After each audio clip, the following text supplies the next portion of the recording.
My name's Joe Irwin, and I've had 4 generations of Irwins growing up in the Glencoe Club. I was born in February 1932, just after the Glencoe opened.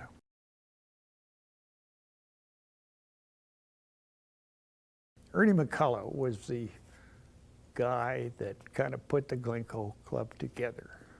My dad, he was here in the late 20s and got to know McCullough pretty well. And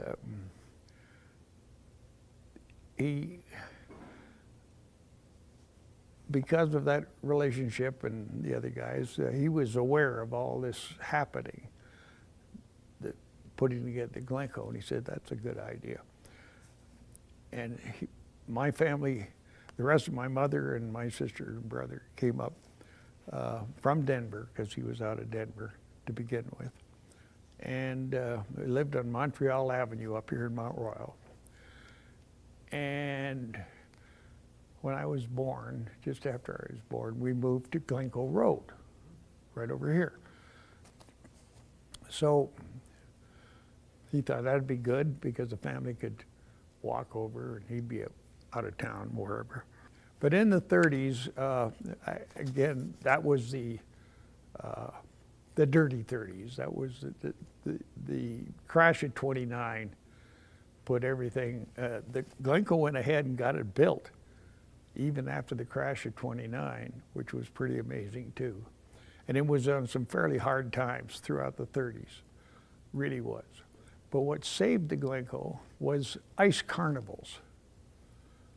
And ice skating and the carnival atmosphere was really big time across North America at that time. Everybody loved to go to the carnivals, and that's what clicked and made the Glencoe survived during the 30s. The Sonia Haney thing in 36, she was the world Olympic gold medal lady, and on it went. So my mother got kind of involved in organizing the Glencoe carnivals, and some of them involved ice capades came along, and then a lot of the Glencoe skating carnivals moved over to the Victoria Arena.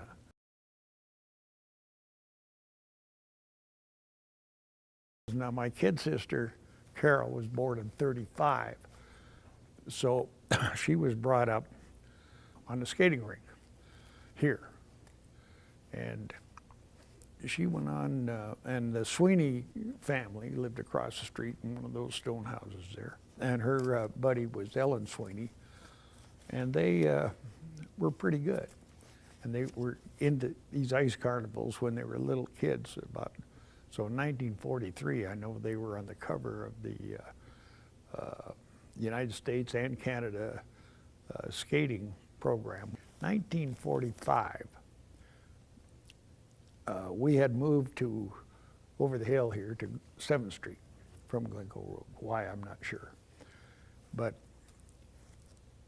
I graduated from Earl Grey School, which went to grade 8, and then went to Rideau in grade 9. I'd gone to Rideau in grade 4 for some reason, and then grade 9. So me and all my buddies, you know, you kind of hook up with all the guys you went to school with, and we troop over to Rideau, and we'd always come through the Glencoe on the way, and then we started playing badminton. And we would come over at noon hour, because we had a 2-hour lunch period, and play badminton.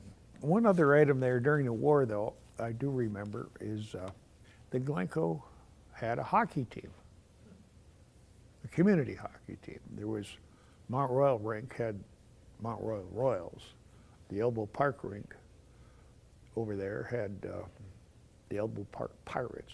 And the Glencoe had a hockey team. I can barely remember. These kids would all be, you know, teenagers and much older. They had very royal blue sweaters. And I remember a couple of guys that were older brothers of my guys who were played out there, and they went off to war, and some of them never came back, you know, that kind of thing. But that's all I can remember about the Glencoe hockey team. But in that picture of me on the ice, you'll see a goal. Yeah. And my sister, though, Carol, she carried on as a, and that will be through her teenage years. And the skating world, both U.S. and Canada, has a level of competence which ends up as a gold level. I don't think, not a gold medal, but a gold level, which is the very top. And there's not, and she got that here at the Glencoe.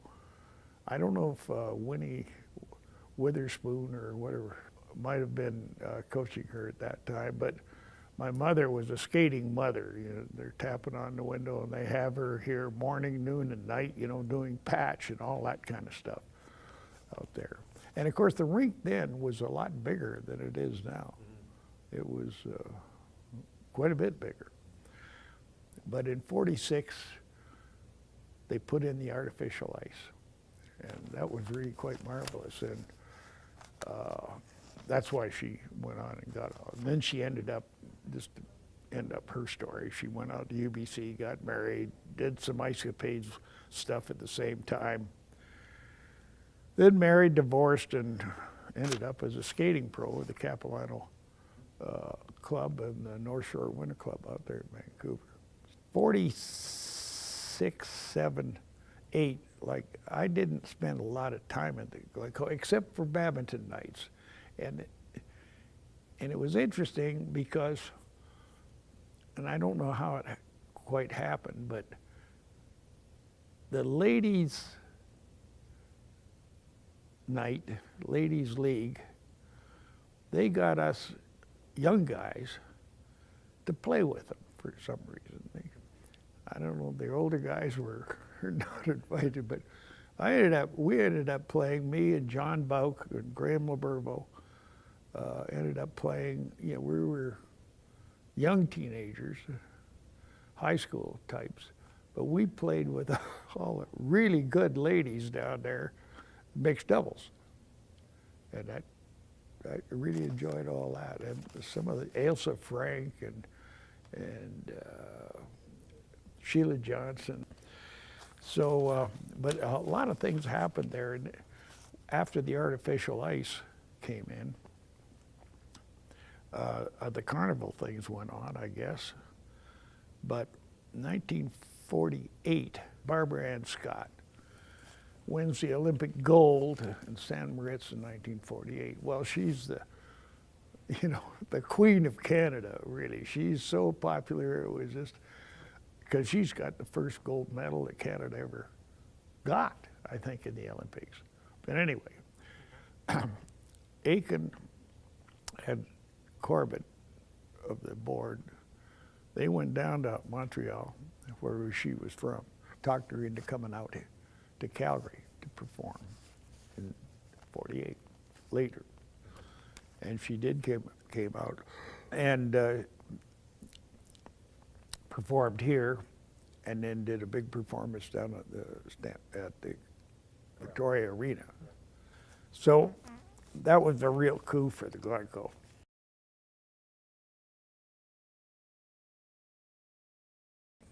In 1956, my old buddy Graham Lebervo, who's still a member, we teamed up for Monday night badminton. That's the men's league, Monday night. And we played together 39 consecutive years. Our heroes, of course, were all the really good players, like Clapperton and Al Williams, and guys like that. And we'd hang around with those guys and play a little bit. So that's where we thought we were pretty good. We weren't the best, but we were not too bad.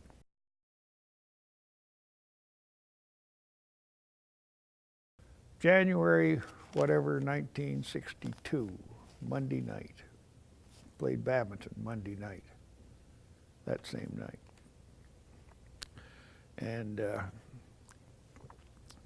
played in the 7 o'clock league. The 6 o'clock league was the really good guys. We played 7 o'clock. So played for an hour, showered, and I had a meeting next door, or Dave Freeze's house, which is right here in Park Lane. Anyway, I go to the meeting over there at 9:30, 10 o'clock, something like that, and went home. And of course, the Glencoe burned down that night, and I didn't really know it till the next morning, even though we lived not too far away. But the word was then, and I don't know how true it really is, but it was started in the bowling alley. And the reason it started was we had pin setters, you know, there was no automatic pins. And the pin setter guys, the kids, would hang out behind, there was some storage behind the bowling alleys, and there's some old furniture, I think, in there. And they used to go in there and have their smoke and stuff like that, you know. And that's what started the fire, the pin setters, you know, they left a cigarette in the, and that's my version of it anyway. And, but the thing about that was, in a sense, one of the best things that ever happened at the Glencoe is that burned down. Because their insurance, the way I heard it, was with Lloyd's of London, the pretty big outfit, and it was golden. It kind of covered everything. They had to make a loan, yeah, but it was all covered. And they got this club built, you know, within a year or so,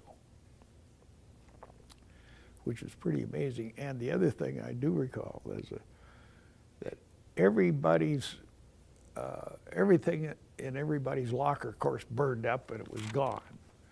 So they said, okay, you guys, anybody can come over, declare what they had in their locker, whether it was true or not, they didn't care. New badminton rackets, new tennis rackets, new shorts, new shoes. Okay, just write it down on the list, and they followed through, and you got it all. You got it all, with no questions asked.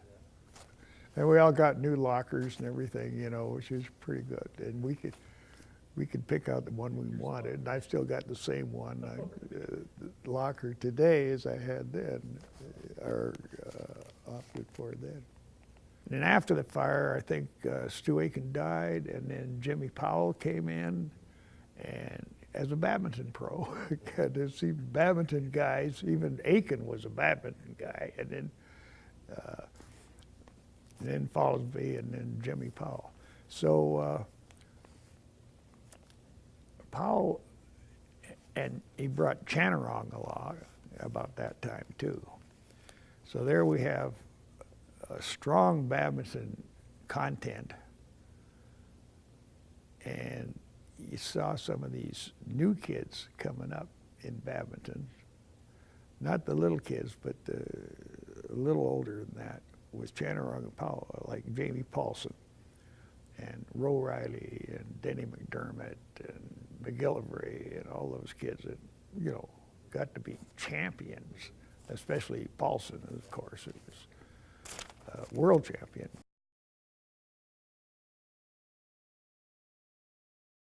One kind of anecdote that a little embarrassing, but it's kind of interesting. So the Glencoe is going to host again, or another Canadian badminton championships. And they bring over, I don't know who decided that, they bring over the world champions. I mean, Erland Kops from Denmark and Hammergaard Hansen, his partner from Denmark. These guys were the world champions. I mean, they're all from Denmark, but they all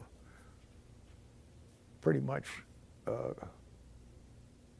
did their thing in Indonesia, because that's where the best badminton players were, Indonesia at the time. And anyway, they were here. So they have a draw. Libervo and I got to play these two guys. This was about in the late 70s or early 80s. I can't remember exactly when. Holy God, we got to. It was almost humorous because they let us get a few serves now and then, but they were laughing and joking as well because, you know, these guys are miles ahead of our skills. But that was a little embarrassing, but kind of funny, you know. We kind of laugh about it these days. It was really pretty good. And one thing about those two guys too, they were not in their prime. They were maybe a little bit past their youthful. They used to drink a lot. I'm telling you, those guys put away the vodka and stuff continually. I'd never forget that.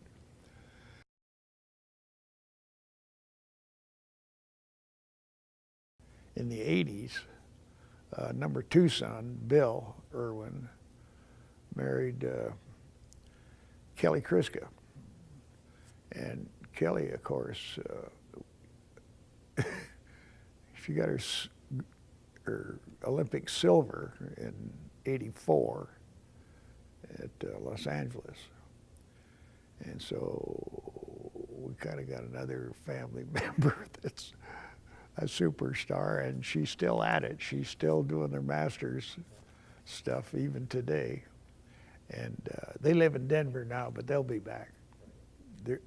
She just moved down there a couple of years ago because things are good down there, so that's all right. But she's back, and of course Karen, her mother, was on the board here and all the rest of it for years and years.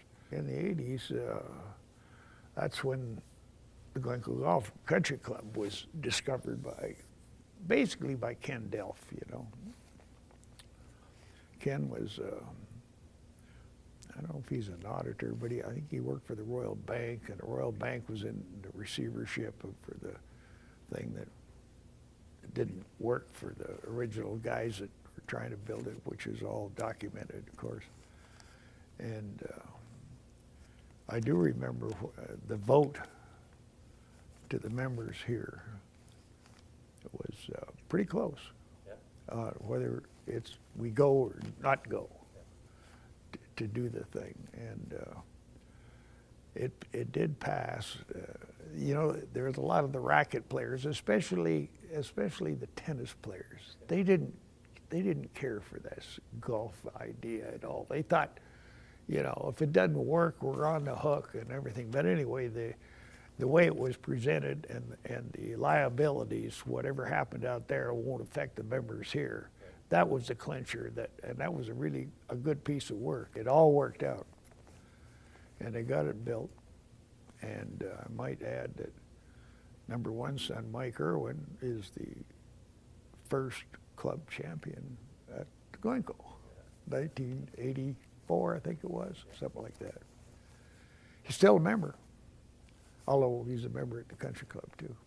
When it came on stream in '84, and the deal was pretty good. You could join didn't cost much at all. But I had been playing, and my boys had been playing at Canyon Meadows, and I was a member of Canyon Meadows. But I had also joined the country club, and I didn't get playing membership. I couldn't. I mean, I'm on the waiting list for playing membership in '84, but I figured I was pretty close. There was a 13-year wait then, and so I was about 3 or 4 years away from that 13-year thing. And I told my boys, you guys join. And I helped them out, and it was pretty cheap. So Mike and Bill and Ted all joined. Bob was too small. And yeah, so they kind of grew up playing golf, or not grew up, but they played golf at Glencoe. Yeah. Strangely enough, you know, some other guys that are still golfing out there that were badminton guys. Roe Riley, and Murray Morrison and Denny McDermott. And I play with those guys still.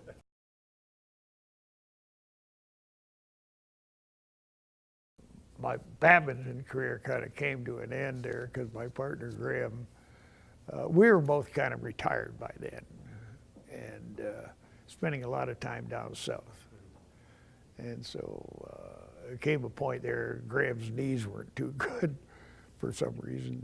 He's still playing tennis, but we kind of gave up the Monday night badminton thing in the middle 90s. That's all I remember. And then I was still skiing quite a bit in those days too. Today I just I use the fitness pretty regularly. The fitness was open, and I decided at that age, if I'm going to do a little bit of senior ski racing, which I was doing, I better be in shape. And so I worked with Kenny Clark was just in first time there in the early 90s, and I worked with him. With the family around, we're always over eating in the pub or something like that on a family style.